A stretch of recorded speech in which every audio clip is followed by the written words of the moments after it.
Hey Time Machine travelers, this is all about the DBQ. And guess what? DBQ is the same on AP World History as it is on AP American History, which is awesome because if you get it in AP World History and then you take AP American History, you'll be ready to go. So AP American History, listen up. Here's a quick review for you as well. What I'm going to do first, instead of talking directly about the rubric, I'm going to talk about what you need to do as soon as you get your DBQ question, and then we'll look at the specifics of the rubric. Here we go. So the first thing you need to do when you get your DBQ question is break it down. What is it asking? Remember, there are three things that it could possibly be asking you: cause and effect, change in continuity, or similarities and differences. So look for that first. What historical skill do you have to look for in the documents? Then you're going to read your documents. Now, as you're reading, this is super important. Annotate your documents as much as you possibly can. You're going to be using some of these documents to answer your question. So when you come across something in the document that could answer the question, a similarity or difference or a cause and effect, something from that document that you're going to use, you want to underline it right away. Reword it in your own words off to the side as well. That way when you go back to look at these documents, you don't have to read the document completely again. You can remember where you saw certain things to help you answer the question. So that is the most important because you don't have a lot of time to write this DBQ on the actual exam, and you need to read and annotate as fast as possible so that when you go back, you have the information ready to go. That's your first step. Also, try to pinpoint the main idea of the document. What is the document trying to tell you? Another thing that you want to look for the first time you read the document is, can I HIPPO this document? Does it have a date that I know the historical context for? Do I know the attended audience and why that's important? Do I know the point of view? Remember, point of view is outside of the author. What's their religion? How does their religion affect the document? What's their socioeconomic status? What's their gender and how that affects the document? So if you think that you have one that would be a good point of view or a good intended audience, good historical context, or a good, hey, I know the purpose of this document, write it out to the side so that you remember when you go back, hey, this document is the one I wanted to write point of view for. The more you can annotate those documents the first time you're going through, the faster you're going to be able to write this DBQ. So that's super important.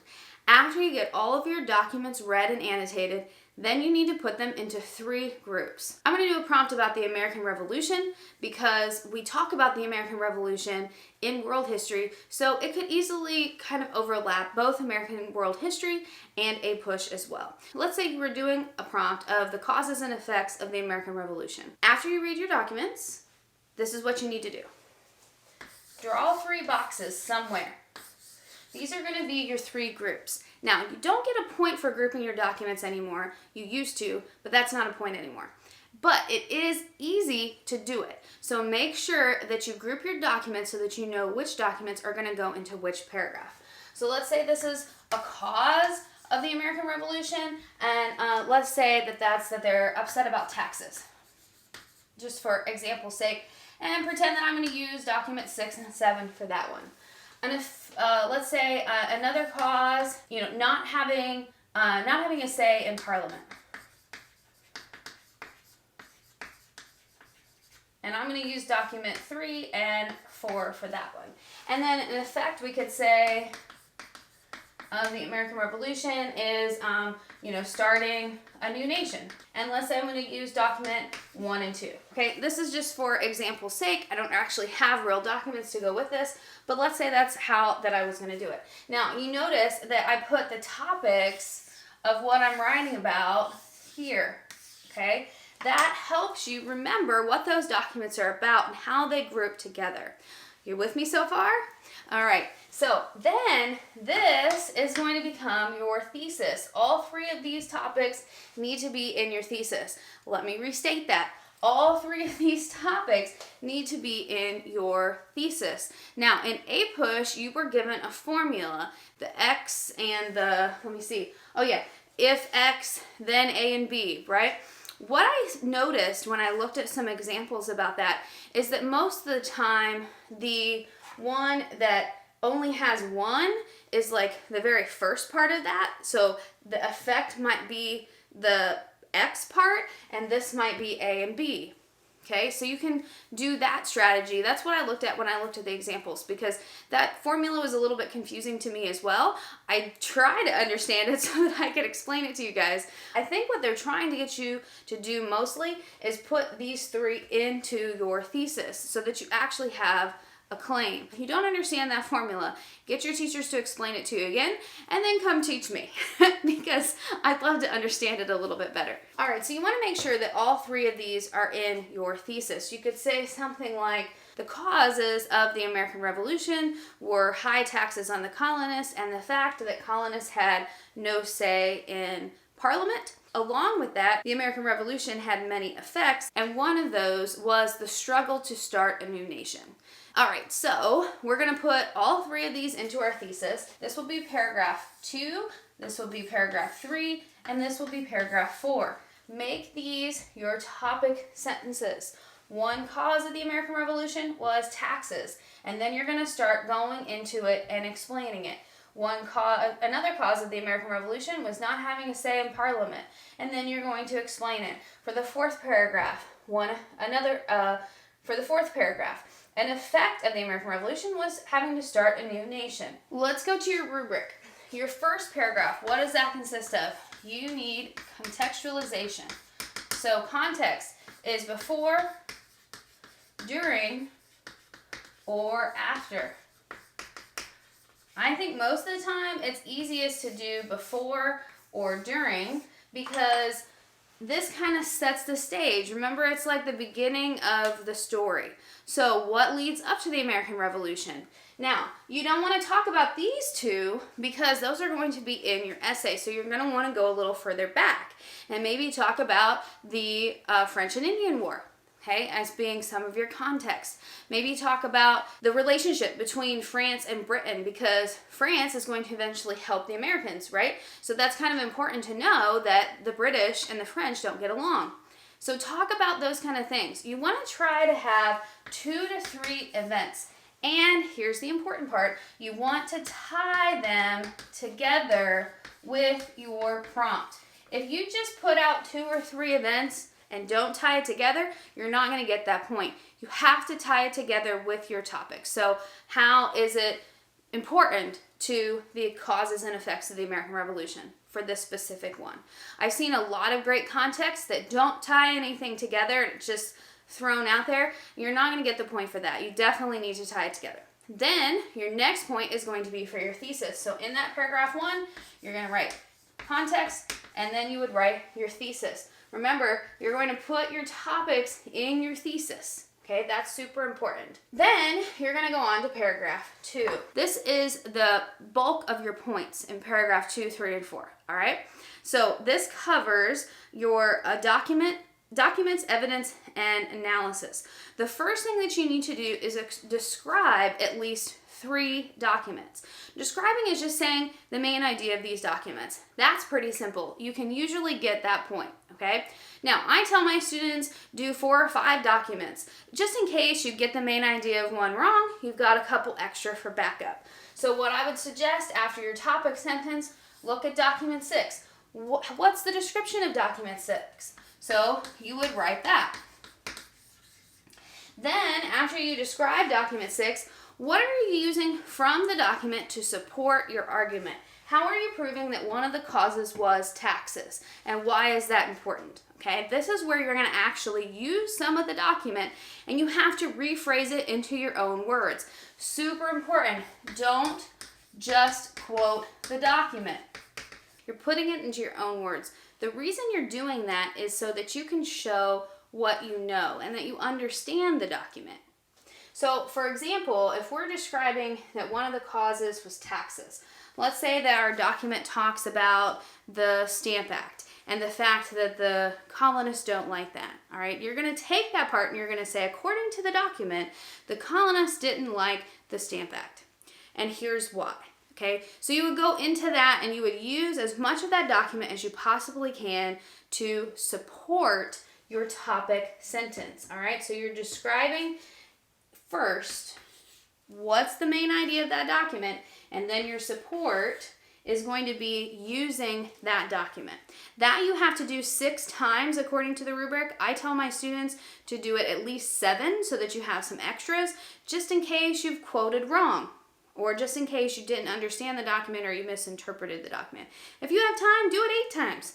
They're not going to tell you that you get points taken off because you did it too many times. It's better to be safe than sorry. Then the very last part that you need to do is your explaining part, and this is the HIPPO part. This is how you are HIPPOing the document. Okay, so historical context, I, intended audience, P, point of view, P, purpose. Those are the things that you're looking for. You only have to do this 3 times according to the rubric. However, I would put extras. You always want to have extras, especially for this one. One of the things that students do a lot on this is that they explain this, but they don't say why it's important. You don't get that HIPPO point if all you say is the point of view is written from the Catholic perspective. Well, why is that important? How is his religion or her religion affecting that document? That's what you have to do. You have to take it that final step. That's an easy point to get if you can explain that. So you're basically answering those questions that I've given you with each one of these. Historical context is what's going on at that time and how is it affecting the document. Intended audience, who is it written to and how does that affect the document? Clearly, if the audience is to a president versus, a church congregation, the wording is going to be different. Why is that important? Point of view. Who is the author? What do they believe? Why do they believe it? That why part is always outside of the document. Like religion, socioeconomic status, gender, okay? If it's a man talking about women, clearly his point of view is going to be skewed because he doesn't know what it's like to be a woman, right? Purpose. What's the purpose? Why is that important? How does that come into play with the document? How does it affect the document? You have to take it that extra step or you're not going to get that point. Super easy point to get, like I said, but you have to take it that extra step. All 3 of these are going to be in each one of these paragraphs. Now, you can decide on this part. You only have to do it 4 times. Like I said, I do it 5 or 6, but you can decide which one of these documents you do. So that's why I said as you're reading the documents, put down beside it what you're going to do and how you're going to HIPPO it. This is really easy to do audience on, or this is really easy to do point of view on. Put it down on the side of the document so that you remember when you go back. Your 6th point is using an additional piece of historical evidence that goes with your prompt. Now, you cannot double dip. This can't be a part of the context. It has to be something different. So basically, if you see something in here that sparks your memory and you're like, oh yeah, I could talk about the Constitutional Convention and I could tell about this time that this specific person said this, or whatever you can remember from class, that is where you're putting that in. That can go in any one of these paragraphs. It can be a separate paragraph all to itself. That really doesn't matter. It just has to be in there somewhere. Now, it only asks for 1 piece of historical evidence. I would suggest putting 2 so that you have extra just in case you are off, all right? Also, make sure that you connect this to your prompt. Say why it's important. Don't just say the Constitutional Convention happened when the new nation of America started. That's not enough. You have to explain it. You have to be specific in order to get that point. Your 7th point is that unicorn point. Basically, that's just for a very well-written essay. I want you to strive for the first 6 points. That way, if you get those first 6 points, you're probably going to get the unicorn point because it was probably a very well-written essay. So don't worry about that last point as of now. Just work on that first part right now. Let's recap real quick. You have contextualization, you have thesis, then you are going to describe at least 3 times. I would do it more. Then you're going to support. That's where you're taking from the document. You're not quoting the document. You're putting it into your own words, supporting those topic sentences and ultimately your thesis. And then you have the last part, which is explaining the document. That's the HIP part, HIPP. Just remember that acronym so that you can remember the different ways that you're going to look at that document and analyze it. And the very last point that you're worried about is that outside evidence, any other piece of evidence that you can tell about your topic and make sure and tie it in.